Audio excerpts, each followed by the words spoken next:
Bom dia, bom fim de semana, são 10h20, estamos a começar a última edição do ano do Visto de Fora, com o Olivier Bonamici, a Begonha Inigas e a jornalista Anabela Góis. Bom dia a todos. Bom dia. Muito bom dia. Bem dispostos, prontos Ótimo. para mais um fim de semana? Maravilha. É? Sim. Vamos a isso, Anabela.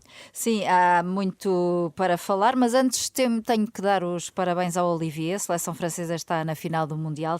Olivier, o que é que esperas do jogo de domingo? A Argentina não é pera doce. Isto é já para começar com uma tugalidade.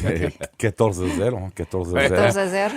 14-0. 14 gols de Mbappé. Não, agora, o que é interessante, claro que desejo uma vitória da França, como é óbvio, o que é interessante no caso da seleção francesa, e estamos no Visto de Fora, versus, vamos ver, com Portugal e Espanha, tem a ver com a questão da cultura da seleção em França, que é, em França existe, o clubismo não existe, ao contrário que em Espanha, por exemplo, e Portugal. O que acontece?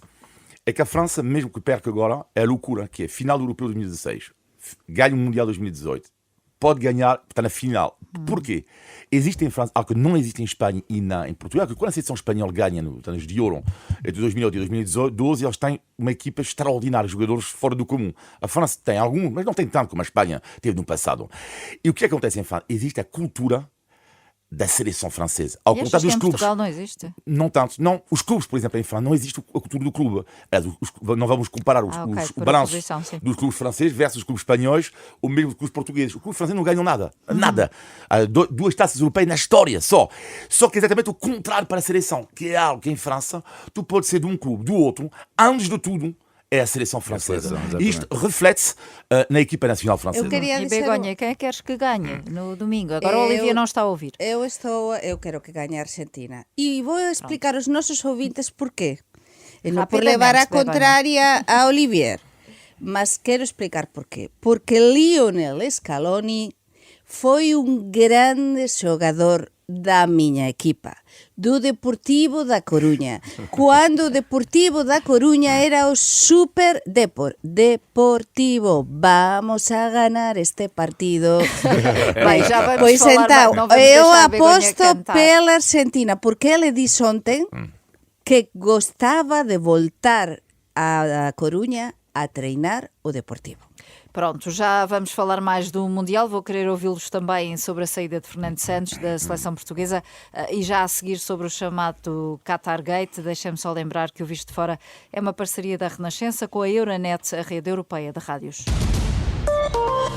Euronet Plus. Tem dado mesmo muito que falar o escândalo a envolver Eva Kaili, uma das vice-presidentes do Parlamento Europeu, no alegado esquema de corrupção em benefício do Qatar, que já é considerado o caso mais sério, chocante e flagrante a atingir a União Europeia nos últimos anos. A eurodeputada e outras 5 pessoas foram detidas no âmbito deste processo. Olivia, começo por ti. Como é que viste a atuação das autoridades neste caso?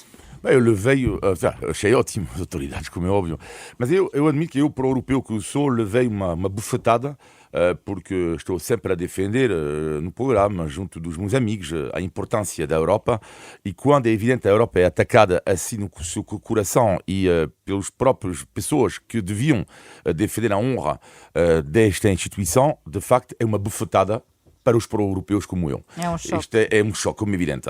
E depois há a forma, não é?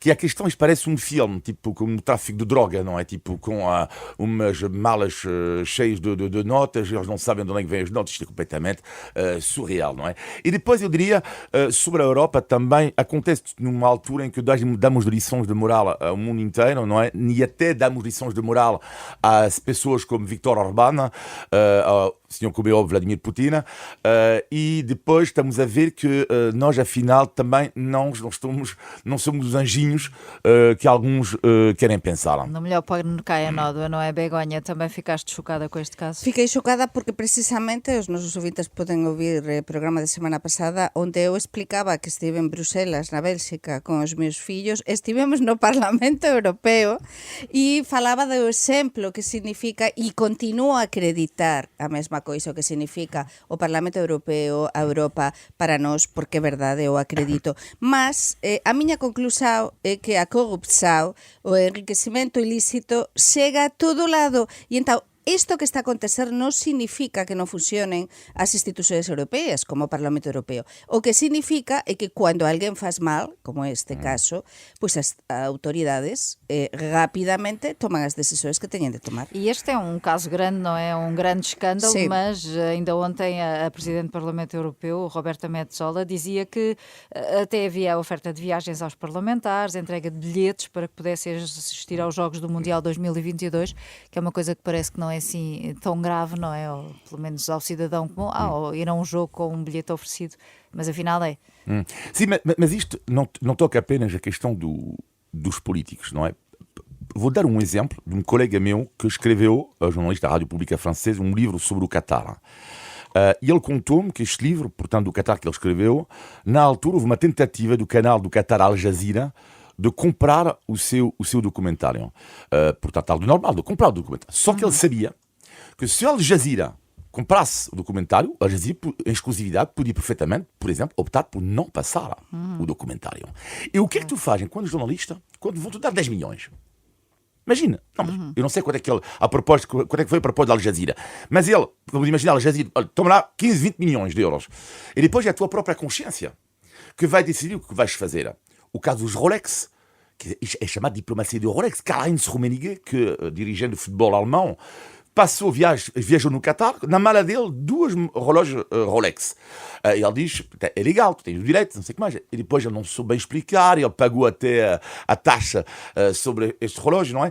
Até que ponto, por exemplo, vamos imaginar, nós os 4, estamos convidados, vamos imaginar, no Qatar, para ver. E lá no fim, no nosso quarto de hotel, ao lado do teu livro, não é? Tens uma pequena caixa com o Rolex. E a questão aqui, porque às vezes nós pensamos que é simples. Claro que é simples ali, não podes aceitar dinheiro numa caixa. Outra coisa é uma prendinha. Mas também não podes aceitar, não é? A partir de um determinado montante. Não estou a dizer isto. Estou a te dizer que é exatamente isto, que às vezes é muito mais sutil. É, exato. Muito mais difícil, do que as pessoas podem pensar. E tudo depende de como é que esteja legislado nos diferentes países, porque non sei se lembran aquele secretario de Estado que, por certo, xa faleceu, que era secretario de Estado das Finanzas con Mario Centeno, que precisamente ele se teve de dimitir por unha viaxe para ver un xogo de futebol. Todo é, como explicaba Olivier, todo é moito sutil, mas unha coisa é aceptar uns billetes para uns xogos de futebol, non é? E outra coisa é unha teia de corrupción, como parece que é isto, non é? Que chega non só ao propio partido, a familia, digamos, do Partido Popular Europeo desta detida, das vicepresidentas do Parlamento Europeo, como tamén a outros eurodiputados gregos, porque cá há un interese, e isto tamén o explicamos neste programa, este Mundial de Qatar, desde o primeiro momento esteve no ponto de mira, non é? Xa como é que é verdade, Olivier, como é que se lle concedeu a Qatar precisamente a organización do Mundial. Aquí há moita coisa, moito interese por trás, que acho que con o tempo e a partir de agora vamos coñecer muitísimo máis agora que está a acabar, Mas é uma bufetada para a Europa, mas é preciso também não esquecer que é uma bufetada para quem? Para o Qatar. Sim. Que isto é preciso não esquecer isto, não é? O sim. Qatar, que também do seu lado dava lições de moral, as alegadas lições de moral, dizem, não, nós, nada. E agora, boa sorte ao gabinete de comunicação do Qatar, porque quase com este caso, a imagem do Qatar fica manchada claramente. E outro ponto sobre a União Europeia, queria terminar só um ponto, que é a questão da transparência. A mim sempre me chocou, mas em Portugal também, em França e Espanha, mas vamos falar de Portugal neste caso e da Comissão Europeia.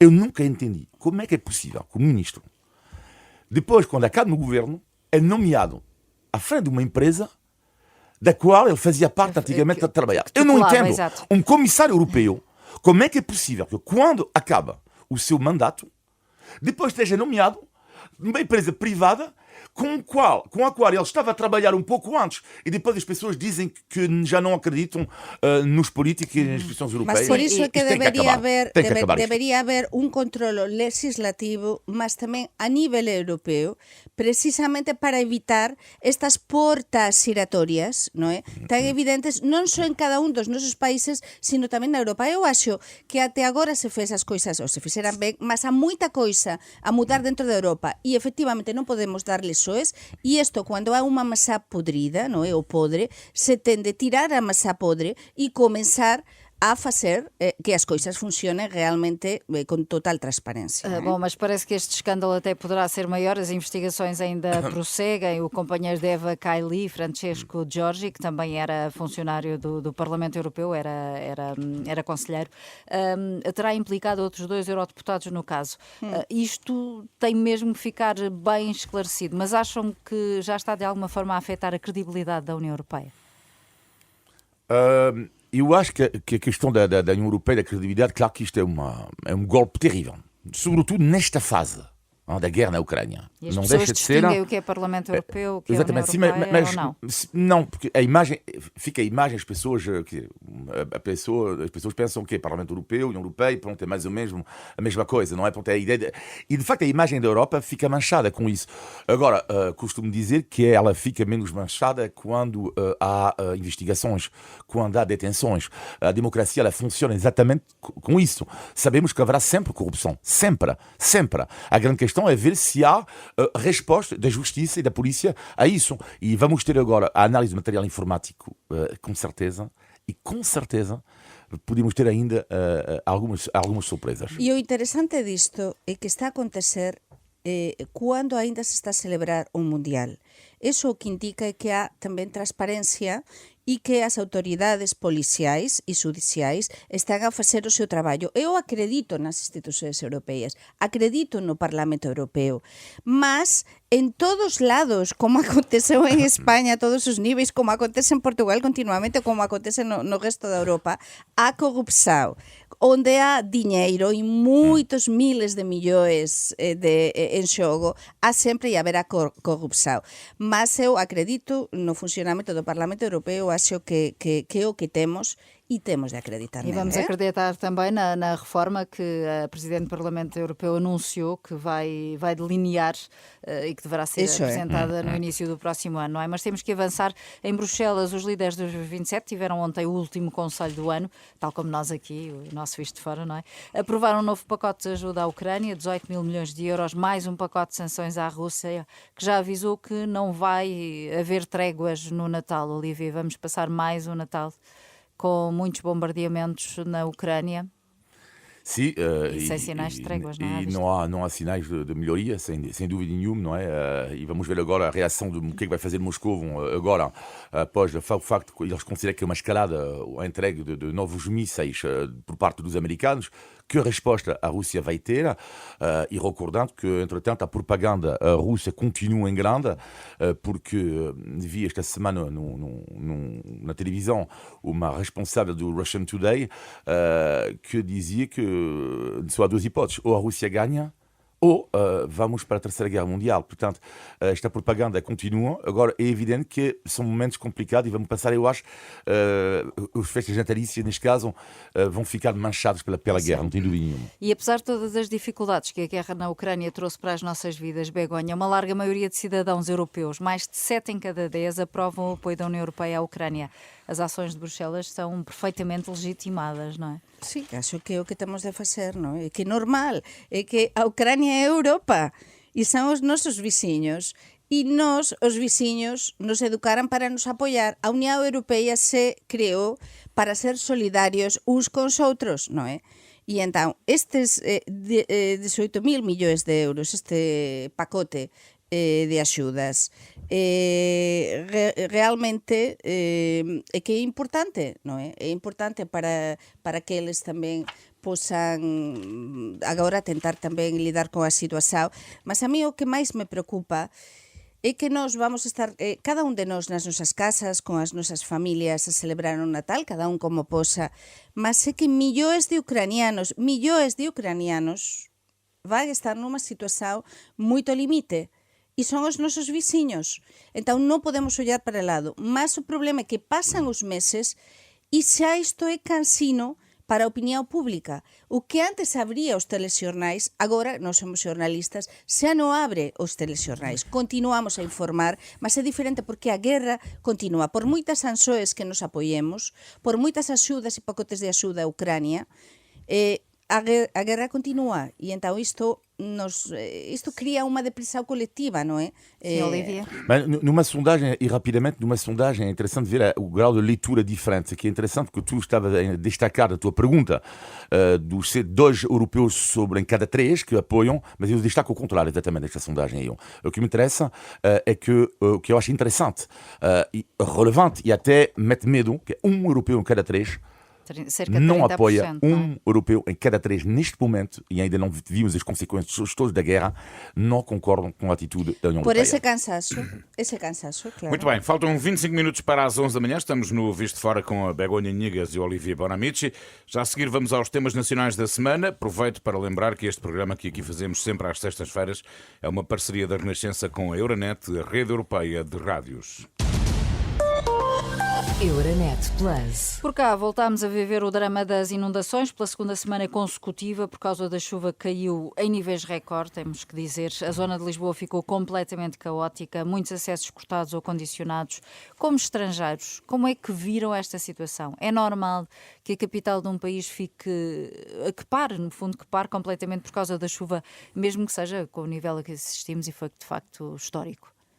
O que achas, Begonha? Pois eu acho que non é normal, porque eu moro cá perto de 20 anos, agora ultimamente estou de aquí para lá, no, entre a Galiza e Lisboa, e sempre que chove, é verdade que as 2 chuvadas deste ano, con menos de unha semana de diferenza, foran terríveis, mas eu penso o seguinte, esta semana estive a viaxar entre Vigo e isto. En Vigo choveu tamén moitísimo. E en Vigo non aconteceu nada. Aconteceu que, pronto, foi o caos, o tránsito e tal, mas non aconteceu nada. Por quê? Porque há un sistema de drenaxe da agua. O E tal que então, está aquí, prometido há eu muitos lembrome no Instituto Español onde andan os meus fillos, onde van os meus fillos á escola, sempre que chove, é verdade que toda a zona de Alsés, como é unha zona moito baixa, non é? Sempre fica totalmente inundada. Mas isto aconteceu há uns anos tamén, lembre-se perfeitamente, que ficou non con tanto exagero, mas non se fez nada en todo este E tempo. provavelmente não deveria haver pessoas a viverem em cavos naquela zona. Claro, Olivia. e que todo isto se deve fiscalizar, controlar. Por que non mudan as coisas? Eu discordo lá ligeiramente. Sim? Sim, discordo, porque a pergunta foi: é normal que a capital de um país pare por causa da chuva? É normal. E eu vou mais longe do que isso. Eu acho que não conheço, bom, ainda bem que a Begonha diz que inundações, mas eu, por exemplo, em França, qualquer região, se chovesse como choveu em Lisboa, nenhuma capital, eu não tenho dúvida nenhuma capital estaria uma situação fácil. Bom, além disso, não houve assim tantos vítimas mortais. Não, só houve uma. Exatamente, é por Só, isso. Não houve tantos como em outros países em caso de inundações. Portanto, isto também é importante refletir, porque eu sei que o histerismo à volta de inundações é um pouco, para mim, sempre isso, que é sempre a culpa do governo, a culpa não sei o quê, a culpa da Câmara, a culpa do governo, a culpa da Câmara, também, mas a culpa de tudo é do homem. É o homem que deixou fazer isto tudo, o urbanismo péssimo, não é? E isto desde o governo, do antigo governo, etc. Portanto, a falta de ordenamento do território, e hoje em dia estamos a pagar o Mas preço. além da falta de ordenamento do territorio, agora estamos en directo na Renascença, estamos a ver nas SIG Noticias a Carlos Moedas, o presidente da Cámara Municipal de Lisboa, a falar, e realmente agora na Cámara Municipal están a tentar facer alguma coisa, mas como non se fez antes, este tipo de trámites leva moito tempo. Então eu só penso que neste momento, para que non aconteza o mesmo de aquí a un ano, por favor, todas as autoridades pertinentes se poñan de acordo dun mesmo lado para poder procurar uma solução. Mas acham que houve alguma desarticulação ao nível do governo? Por exemplo, nas escolas, a Proteção Civil pedia às pessoas para ficarem em casa. O Ministro da Educação dizia as escolas estão abertas, os diretores é que decidem se devem ou não continuar abertas. Não sei o que é que aconteceu nas escolas dos vossos filhos. Fecharam ou não fecharam? Na escola dos meus fillos, mesmo uns minutos antes de comenzar, porque chegaran os profesores, como digo, están al SES, o Instituto Español, e entón chegaran e viran como que estaba todo e tevese de cancelar. Mas é verdade que houve un bocadiño, foi todo como moito improvisado, non é? Acho que igual que temos un plano de emerxencias para terremotos, porque eu sei que a Cámara Municipal de Lisboa há moitos anos que ten un plano para contra terremotos, maremotos, tal. Por que non se organiza un plano en condições depois do que aconteceu, con todas as autoridades pertinentes, Proteção Civil, bombeiros, polícia, as escolas, Cámara Municipal, para tentar organizar isto quando acontecer algo disto, porque vai acontecer com a mudança Olivia, climática. mas faria sentido ser o Ministério da Educação a decidir fecham as escolas, uma vez que a Proteção Civil pedia às pessoas para ficarem em casa? Sim, mas isto não sei se faz sentido ou não, porque Claro. a questão é que tem que haver uma organização. E sabemos Sim. que Portugal, Uma todos coordenação, os países, não é a organização a cuidado primeiro do país.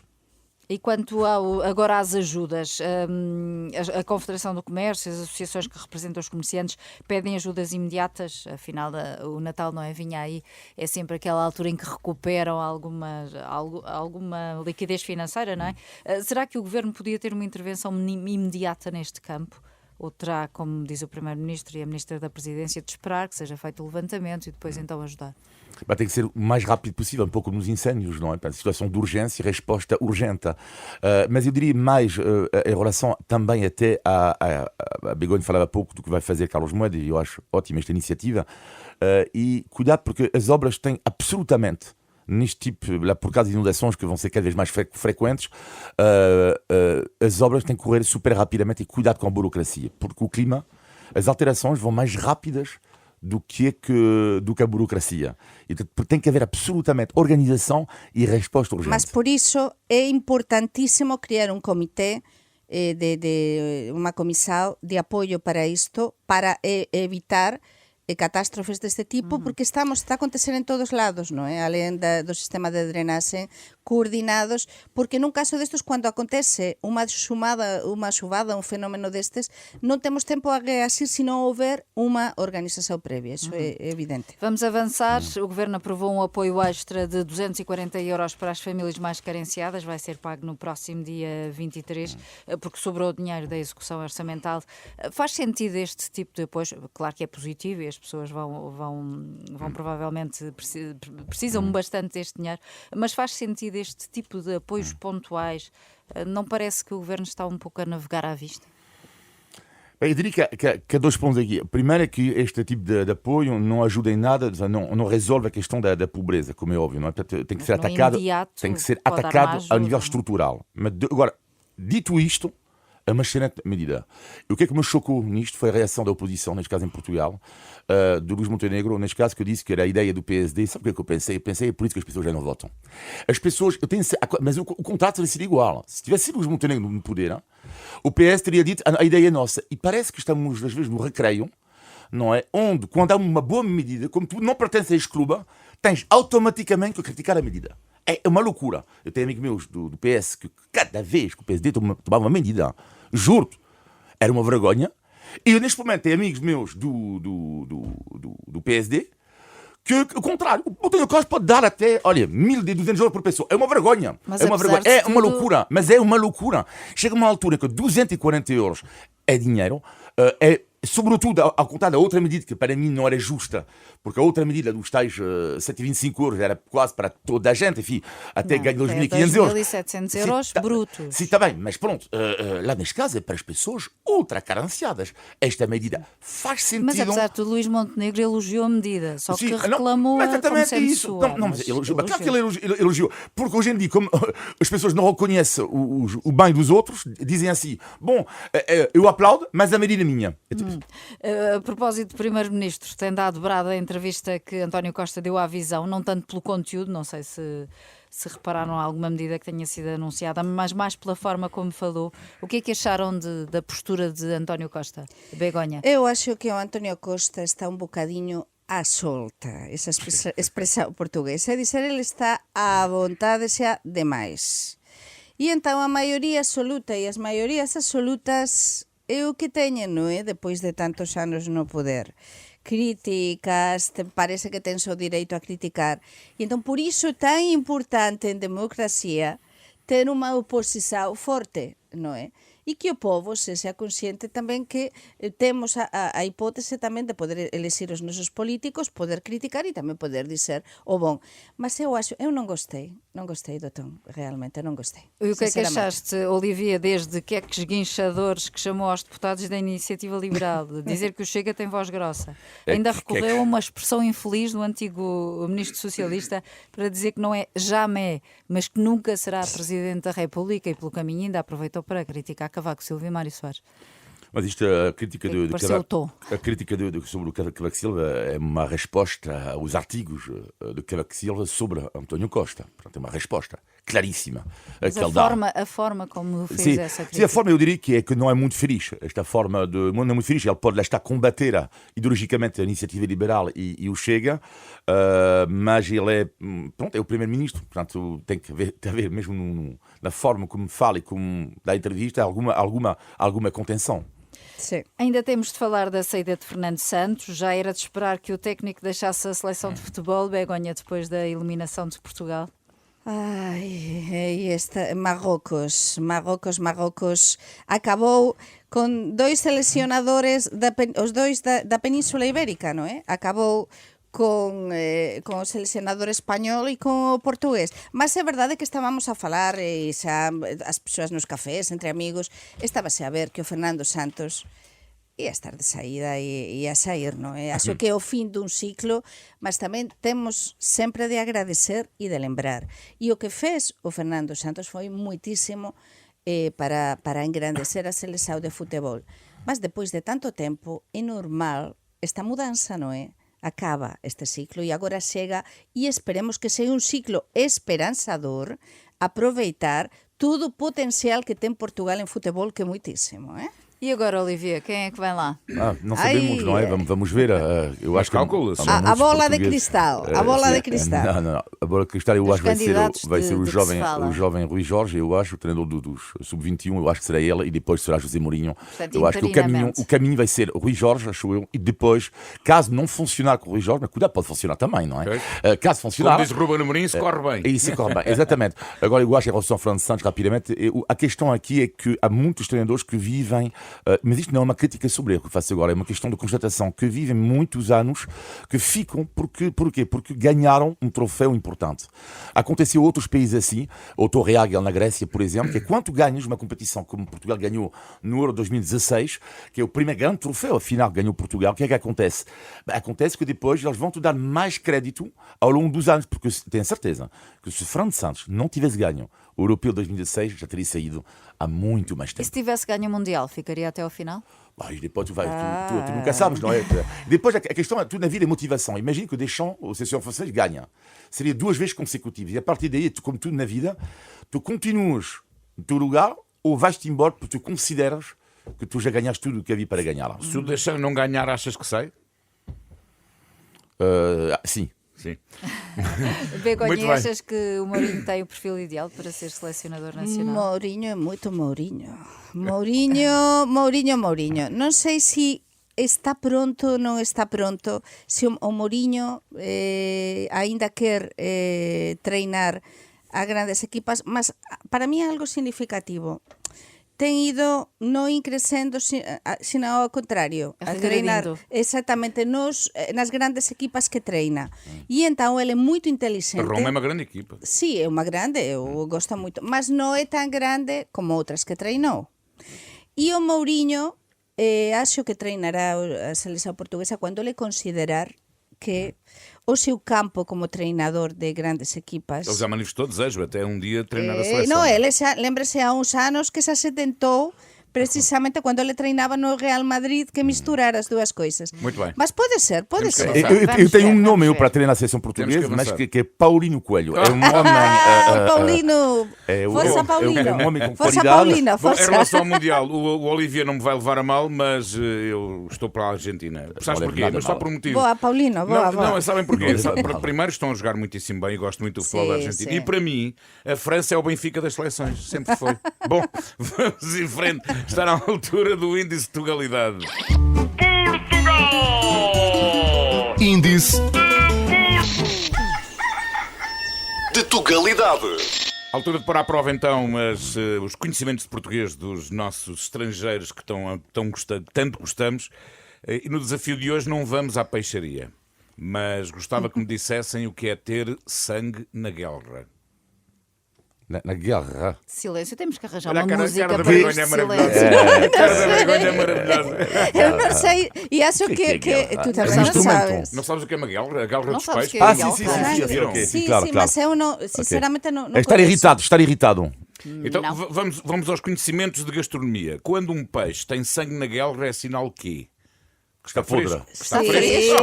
está muito fresco, com muita energia. Tu nunca vais às muita compras, energia, Olivia. muita energia. Atenção, aí está o que é. Eu também Boa! sou, Ana, É eu o quê? também- Eu não percebi. É ter vida, ter vivacidade, ter Como nós, energia. Olivier, como É aquilo nós. que os jovens normalmente têm. Que se Exatamente. desempenham. Mas Sangue como é na que é essa guelra, questão tem- do peixe? Juro que eu não sabia disso. Como é que é a Não questão do sabias peixe? tu quando vais comprar Não. peixe, não sabes? Não, pá, eu só vejo. Olha sempre para a eu- guelra. eu- Olha sempre à guelra. Se Mas- tiver com sangue ensanguentada, vermelhinha. ensanguentado. É sinal que o Nota-se peixe é fresco. que tens origem O peixe é na fresco. Bretanha, por tal que não és galego. Temos que avançar, meus Não, amigos, não. temos que avançar. Portanto, prova superada pela Begonha. Com ajuda. Índice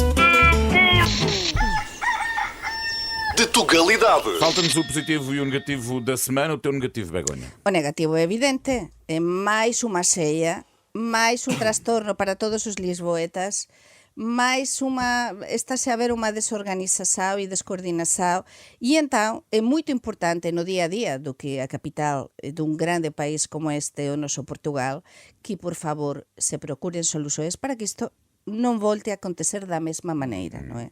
Tentar procurar soluções. E vem mais uma ceia. É a ceia de Natal. Seia. O teu negativo. O meu negativo da semana tem a ver com a propaganda. Tem a ver com. O meu negativo da semana tem a ver com a propaganda política. Neste caso, na escola do meu filho, que é. Falava pouco da propaganda do Kremlin. E na propaganda, na escola do meu filho, escola pública portuguesa, houve esta semana uma palestra política com 3 partidos políticos: o Partido Socialista, o Bloco de Esquerda e. Esqueci-me um terceiro, fiz 2 partidos, aliás: Partido Socialista e Bloco de Esquerda. E não houve o PCP, não houve o Chega, não houve a Iniciativa Liberal, não houve o PSD, não houve o CDS-PP. Não entendo. Eu não entendo como é que numa escola pública há liberdade de cada país, cada partido, aliás, representar as suas ideias, pouco importa as nossas. É o mínimo da democracia, é o mínimo.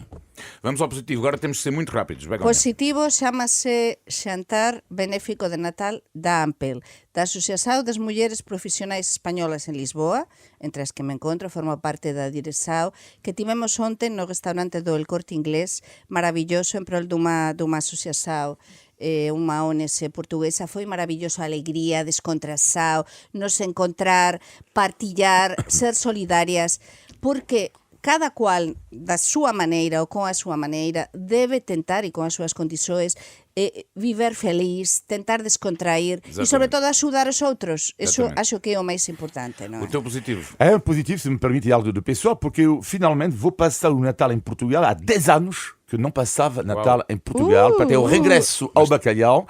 E depois é a dupla cultura, porque a dupla cultura que eu tenho, porque tem 3 com italiano, mas vamos dizer assim que é francês e português, porque a entrada será o prato da minha região da Bretanha, que é o marisco, as ostras, nomeadamente.